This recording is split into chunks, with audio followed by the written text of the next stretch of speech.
Welcome back to another episode of Revenue Optimization Radio, hosted by Patrick Morrissey, Chief Marketing Officer at Altify. Revenue Optimization Radio is brought to you by Altify, the sales transformation company. Where we believe the only way to unlock sustained growth is to deliver predictable revenue. Delivering insights, thought leadership, and the best practice on how to improve sales velocity. From the one man, maybe the only man who knows how to do all of that, at least this morning, Patrick Morrissey. Hey, Patrick. Hello and welcome to everyone for another edition of Revenue Optimization Radio. As you know, we spend a lot of time here on the podcast trying to get into what does a great customer experience look like and how do you optimize for value and provide value for your customers to help them generate the right kind of outcomes, which in turn is going to drive more revenue and more opportunity for you and your organization as well. And I'm pleased to welcome somebody who is in the expert class of this discussion and is going to give us a wealth of insights based on some new research she's just done. Our guest today is Nicole France. She is the VP at Constellation Research and comes to this conversation with a wealth of international experience, both in the US and EMEA, at names you might have heard of, like Cisco and ITSMA, Equinox, Fujitsu, and once upon a time, you were even a research director at Gartner Research. Nicole, welcome to the show. That's right. Thanks very much for having me, Pat. It's a great pleasure. And thanks for your time. Before we get into the heart of the matter, give a little bit of background on Constellation Research and what you guys are up to for those who may not be familiar. Sure. Well, Constellation is a technology research and advisory firm. We are based in Silicon Valley, and our focus really since the company was founded has been on digital transformation. So we are very much focused on providing strategic guidance to companies that are trying to transform their businesses, typically through early adoption of disruptive technology. And I think to some degree, that's in the eye of the beholder these days, because it seems to be just about everywhere you look. 100%. Well, and that leads us to a little bit more insight on that. And I agree. I want to come back to the "it's everywhere you look" kind of a comment, because everybody likes to claim that they're a customer-focused, customer-centric, customer 360 company. But I think we know as consumers, much less as business people, that's probably not the case. And I suspect that may have something to do with recent research you just published with your colleague Ray Wang, entitled "How Intelligent Enterprises Power Insight-Driven Experience Design." So let's start with a basic definition from your perspective, Nicole. What is insight-driven experience design? It's a good question, first of all, because I think there's a lot in that term to unpack. And I think the origin is really the starting point of understanding your customers, right? So the principle of insight-driven experience design is that you're trying to take the sum of everything you know about your customers, what helps you to understand them well enough to anticipate their needs as they relate to your business relationship with them, and to use all of those insights, let's call them. Some of that is information, some of that is data, some of that is a sense of anticipation, as I said, about what your customers might actually really want from you. Using all of that to inform all the different ways in which you engage and interact with them. So using those insights to really do what I think everybody is trying to do in the experience economy today, which is design those experiences, shape what it is you want your customers to get from the way that they interact and do business with you. And there's an important point here, because I think part of the challenge with experience design, and there's a reason why we use that terminology in that phrase, is twofold. One is it's really difficult, read impossible, to manage experiences because they're by definition in the eye of the beholder or the recipient, 100%. Right? The other aspect of that is, if you've read anything on choice architecture, I'm getting a little arcane here, but Richard Thaler, who won the Nobel Prize for Economics most recently with his collaborator Cass Sunstein, wrote a book called Nudge, which is all about the idea of choice architecture. And one of the most interesting aspects of choice architecture as it relates to what we're talking about here is the idea that just because choice architecture might not have been consciously designed, that doesn't mean it doesn't exist. And I think the same is true when it comes to experience design. Just because it wasn't consciously designed, don't think that that necessarily means that it doesn't exist. It does. It's just that if you haven't consciously designed it, The fact of the matter is you have a lot less control or understanding over what it's likely to be. The downside of that is that stuff that happens by accident has a much higher risk of being negative. Yes. So not all customer experiences are positive, as we all know from our personal lives as consumers as well. There's several different things, even starting with the definition, that I want to double click on, because maybe at the headline level, you use the phrase experience economy. Talk to me about that. And particularly in light of the last comment you made, which is you can't design all those experiences even if you wanted to. And when they are a surprise, either to you or to your customer, to your colleague, or to whoever, oftentimes the equation nets out negative. So the origin of the term experience economy is a piece that was published in the Harvard Business Review in 1998, if you can believe that, by Joseph Pine and James Gilmore. In it, they really define this idea that the next thing beyond commodities and products and services is really experiences. And that broadly applies to all sorts of companies, not just the likes of Disney, right, who are explicitly selling us experiences. Really, every business, no matter what we sell, and I'm paraphrasing here and extending it a little bit, is really in the business of selling the experience of that engagement or exchange. And that's everything from how good you feel about what it is you bought, to what your experience of the actual process is, or even what your experience after the fact is. What happens if something goes wrong or you need some additional help or support once you bought something as a customer? Exactly. Or back to your definition, do you know enough about my organization and the customers to anticipate where I might have some challenges or where I may have some opportunities, or what else I might be doing with the product or service I purchased from you, to prompt me even before I get there, to tell me what else I should be thinking about and to help me get value out of it. Exactly. And even importantly, sometimes what I might want next, right? I mean, I think there's an inherent assumption here that if you serve your customers well, you're serving your business well, right? So there's absolutely an economic exchange. There's a financial transaction that's happening here. But if you get that right, it's actually to everybody's benefit, right? It's to your business benefit as the seller because you're taking in money and revenue and you're doing that in exchange for what you're selling. But as a customer, you're also benefiting because you're getting something that meets some sort of need or provides you something that you consider valuable. So if you get it right, this anticipation of customer needs really feeds a beneficial two-way exchange. I would wholeheartedly agree with you. The challenge is that's easy on paper and really, really difficult in real life. I was just having a conversation with a colleague yesterday, and he made the observation that one of the problems and one of the challenges of trying to put the customer in the center of everything that you do is that every department and functional area is stuck in their own silo and they only view the customer out of their own lens. Finance is looking at, did you pay your bill on time? Operations wants to double check that they've shipped the product correctly or the service or whatever it might be. Sales obviously is trying to facilitate that economic transaction, and customer success support, so on and so on and so on.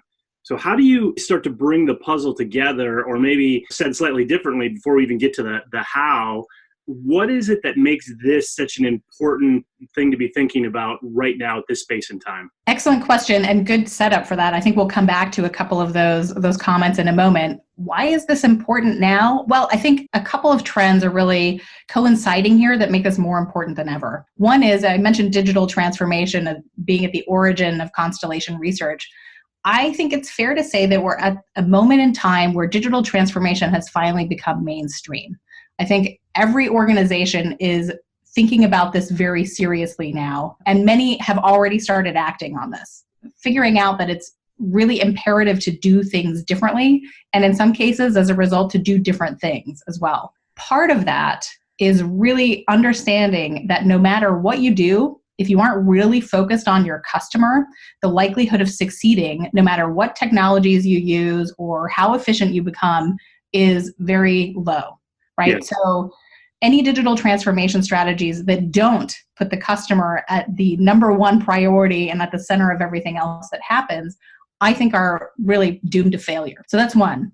The other is that I think we are getting to a point where we've been so accustomed to using new technology tools to engage with and communicate with customers, whether that's social media channels or marketing automation. It's really become such an important part of our operations as a company. I think a lot of organizations are finally starting to realize that we've gotten very distracted by the technology tools and have kind of lost sight of why we're actually trying to use them in the first place. What is it we're really trying to do?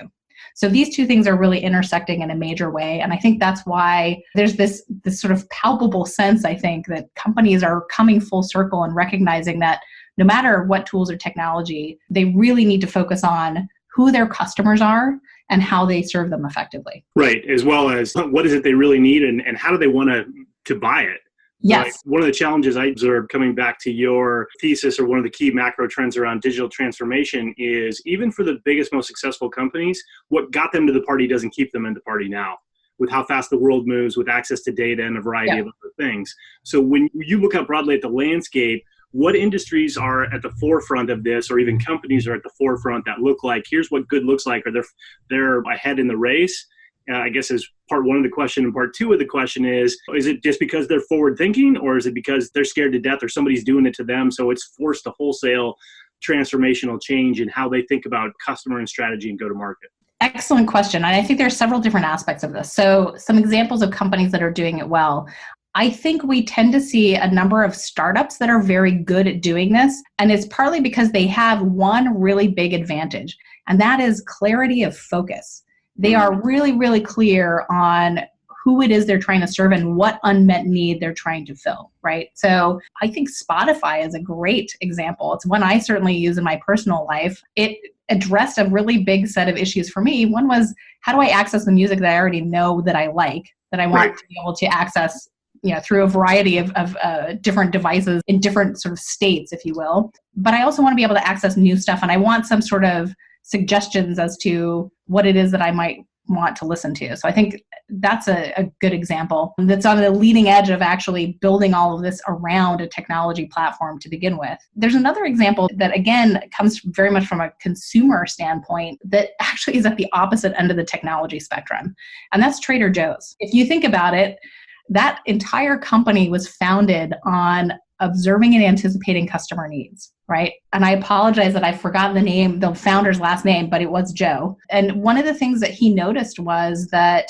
there was a younger generation of people who were well educated, who were pretty well traveled, and they kind of wanted access to the sorts of inspiration that they got in their travels. And he thought they could get that through food. Really. So that's what he did. He built a company that was founded on giving people the access to stuff that was tasty and satisfying, but actually was a little bit exotic as well. It was a sort of taste of different places. And that, as a founding principle, is still very much at the core of what Trader Joe's does. The other really interesting aspect is that every single employee at Trader Joe's, their number one job is to talk to and understand customers. So literally the foundation part of their company culture to understand customers and to do that on a continuous basis.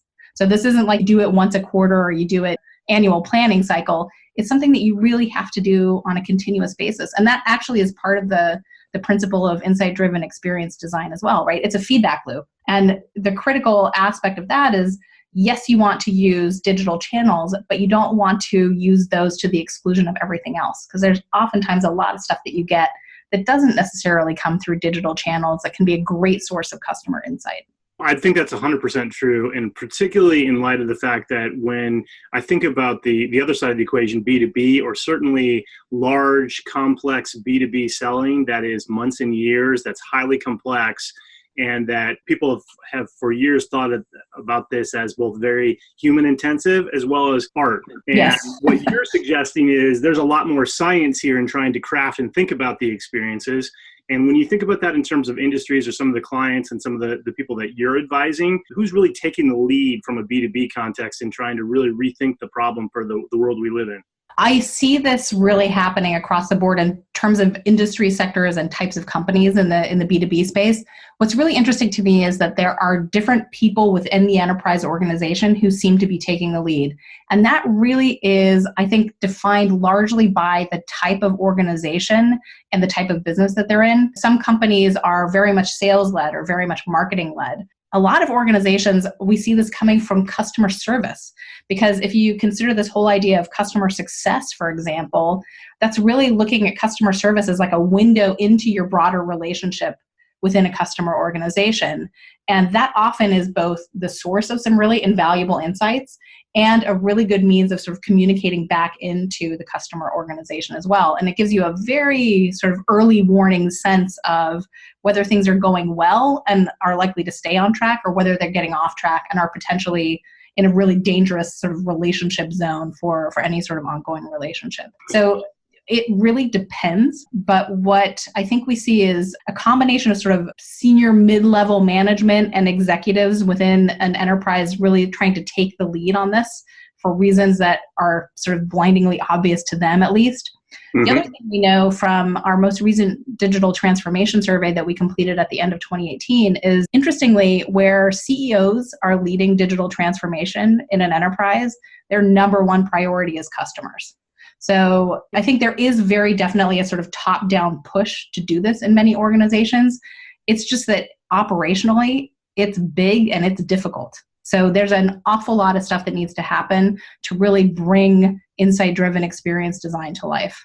And I want to come back to that in terms of how you bring it to life, or even how you understand where to start here. But let's pause for a minute for a quick commercial break, pay the bills, and we'll be right back.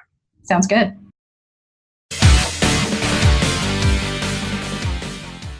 You're only as successful as your customers, and that demands the need for an exceptional sales execution, revenue retention, and customer success. The challenge for most sales leaders and their teams, however, is that their sales process just doesn't match how their customers buy. Sustained growth isn't possible because the revenue team isn't aligned with customers and prospects. With Altify's sales transformation solutions, companies can deliver predictable revenue growth. Yes, we said predictable revenue growth. They can also acquire and retain customers, and they can collaborate across the revenue team to qualify and win new business while delivering value that unlocks cross-sell and upsell opportunities. Built natively on the Salesforce platform, Altify helps salespeople, managers, and executives achieve sustained revenue growth. They help accelerate sales performance for Autodesk, Comcast, GE, Honeywell, Salesforce, Tableau, and United Healthcare. They can do the same for you. Visit Altify.com, just like it sounds, Altify, Altify.com. Welcome back, everyone. We're in the midst of a very interesting conversation about designing great experiences and the challenges that, and the leading lights both on the consumer side and the enterprise side, with Nicole France, who's the VP at Constellation Research and has recently published a new report about how intelligent enterprises power insight-driven experience design. And what I wanted to pick up on, not only when you're not publishing research, you're also publishing blogs and other things. And you had a great blog recently entitled 10 Signs You Have a Customer Understanding Deficit and 3 Things to Do About It. So first, on behalf of the public, thank you for also prescribing some solutions, as opposed to being one more 10 signs you're in really deep trouble. and now you're just scared. Yeah. Yeah, exactly.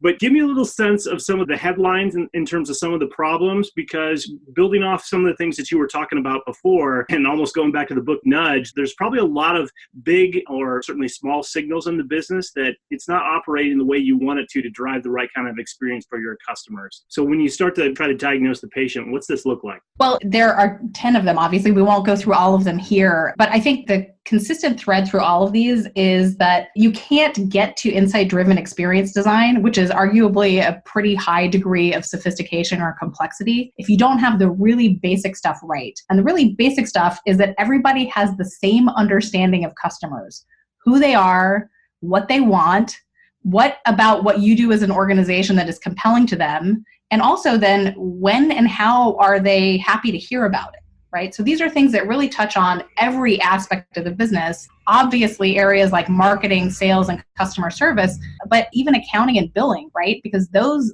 are just some of the quote unquote internal functions that actually have an influence ultimately over some of these customer experiences. Right. And I could go on. So I think some of the big signs are things that I see very consistently across organizations, have experienced firsthand. I'm sure you guys have seen and see frequently as well. Things like marketing, sales, and customer service each have different goals and objectives that are not really in alignment, right? So one example would be marketing is off trying to generate net new logo leads, while sales has a priority on growing existing account, or vice versa. Yep. Right? These things happen all the time, and customer service is just left to sweep up with whatever the day-to-day realities of customer accounts really are. Some of the other things we see are sales not trusting marketing with customer relationships. I think this is down to a number of things. One of them is communications coming from marketing that aren't necessarily in line with what salespeople feel are appropriate with their own existing accounts. They want to have control over those communications. But part of it is realistically, a whole lot of marketers never have or have very little direct contact with real life customers. It's incredibly difficult to build the kinds of communications that you need, whether that's substantive content or campaigns or different communication elements along the way that are really compelling to customers if you don't know them very well. Yep. So those are just two. It's a longer list, obviously, as we discussed, but I think a lot of the things that you will find on that list are likely to be familiar to a whole lot of people in enterprise business-to-business organizations. They are, and I really gravitate to your point about sales and marketing, and that's a deeper conversation or probably a bigger podcast or full-on debate too, because I can tell you as a recovering sales leader who now runs a marketing organization, you're spot on there, that unless the marketing folks have been out in front of the customer, they don't have the first idea what's going on. And maybe more importantly, sales doesn't have the time to teach them or tell them, but also it's not their responsibility. They're not speaking the same language. They're not lined up. And you made a point just a second ago that if you think about trying to get to understanding the customer and really having insight that drives experiences, who they are, what they want, how are we doing with them, is a pretty good summary for marketing, sales, and customer success. Because marketing is supposed to be the who's in our ICP, what's the market look like, what's our unique value, and how do we go find these people and catalyze a conversation. Sales is all about what do they want, or maybe more importantly, what can we help them with as they're trying to think about achieving their goals. And then you get to customer success, and it's like, well, we've got a great NPS score. Well, but what does that mean? What am I supposed to do with that? And how does that help me with the what else they want? Who are they? Or back to your point about talking to people and really understanding them. Yep. So if you're trying to get your arms around this as a CEO or a senior executive and trying to move towards that customer focus, what advice would you give in terms of where to start and how to try to bring the picture together in a way that it becomes actionable and focused on that idea of a great experience and a customer outcome? Here's a radical idea in this day and age where we have technology tools to do just about anything you can think of. Go and talk to your customers. I mean, honestly, I can think of no better place to start than actually just having an open conversation where you're basically asking a few sort of probing but fairly short questions and let your customers do the talking. Mm-hmm. Let them tell you what the relationships are like, why they come to you, what they like about it, what they dislike about it. It's really helpful if you can do this in a context where you're asking about something recent and specific, even if they didn't buy from you. Sometimes that's even more insightful. But I use that as a really specific example of, I think, this broader starting point that to me is so essential, which is define what good looks like. What does it look like for your business to serve customers well? And you can define that as broadly or as narrowly as you want to. I think starting broadly and then cascading that down into every aspect of the organization is actually a really useful exercise. It's simple, right? But it's not necessarily easy. It's not easy, and the bigger you are, the harder it is. So yes. Who are the right people, the right roles in your mind to facilitate and have those customer conversations? Because you are being a little bit radical, and you are trying to get people to get on the phone or the video or, God forbid, an airplane and actually go talk to humans. This is not an easy answer to comply with, but I would say really everybody in the organization ought to have the opportunity to do that at some point. I think it is very important for certainly executives to do it. Most good executives that I know of do this fairly regularly anyway, but I don't know that it's necessarily part of a conversation or the same kind of feedback loop that it probably ought to be further down the organization as well. I think anybody who's got operational responsibility for anything of significance really needs to be talking to customers in some way, shape, or form. From an organizational viewpoint, I'm going to guess that I know the answer to this question, but I would suggest, feel free to disabuse me of this, that your point of view would be this is not the notion of trying to get to a customer-focused, intelligent, unique experience at scale is not optional. Like this is in the transformed world, it's on. Absolutely. It's funny because I'm recommending some very low tech kind of approaches to doing this, because I think it's really important to get that sort of ordinal view of the world right so that you can apply the technology effectively. So I've got a similar view on quantitative data and qualitative data, right? There's a lot of emphasis today on ways that artificial intelligence, for example, can help in everything from the call center to the sales process to figuring out what your most effective marketing advertising channels are.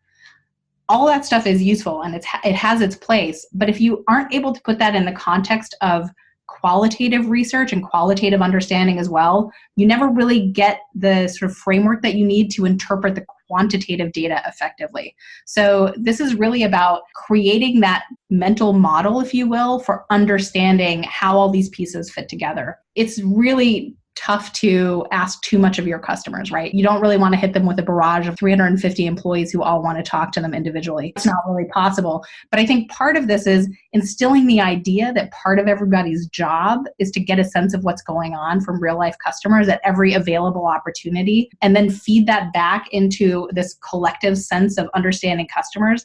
That's really the idea that we're going for.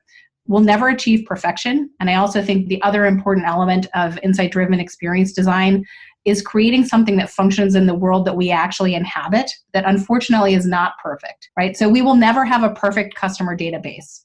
It's just not going to happen. That's not really what we're talking about. What we're talking about is having enough of the really meaningful insights about our customers that we actually can predict with a fairly high degree of accuracy what the right thing to do is that's going to meet their needs in a given situation. Makes a ton of sense, and there's a lot of heavy lifting involved here. So if organizations need help and need to help figure out where to start and how to craft a strategy around this and get their hands on that research, how do they get a hold of you, Nicole? What would you recommend?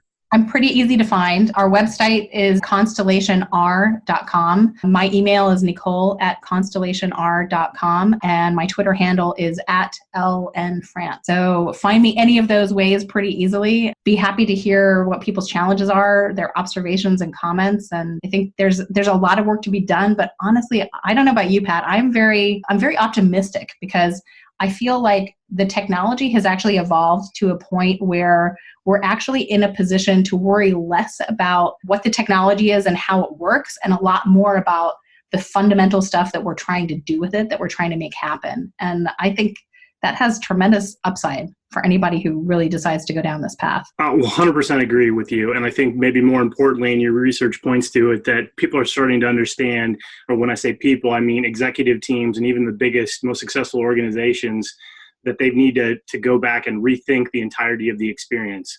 And there's lots of goodness and there's lots of opportunity for value creation, both in terms of how organizations help their customers get to the right kind of outcomes, as well as there's lots of value to be captured when you do this well. Yes. Plenty of room for some great imagination here too. I'll leave it on that note. Amen. That is a great place to leave it. Well, then I want to wrap it up right here then, because I know you've got clients to serve and you've got to keep moving the market. So my thanks to Nicole France. And as she mentioned, if you want more help on this topic, you need to reach out to Constellation Research and find her on one of her channels. And remember that a customer-driven experience is at the heart of everything that successful companies do. Thanks so much, Nicole. Have a fantastic day. Thanks, Pat. You too. Thank you.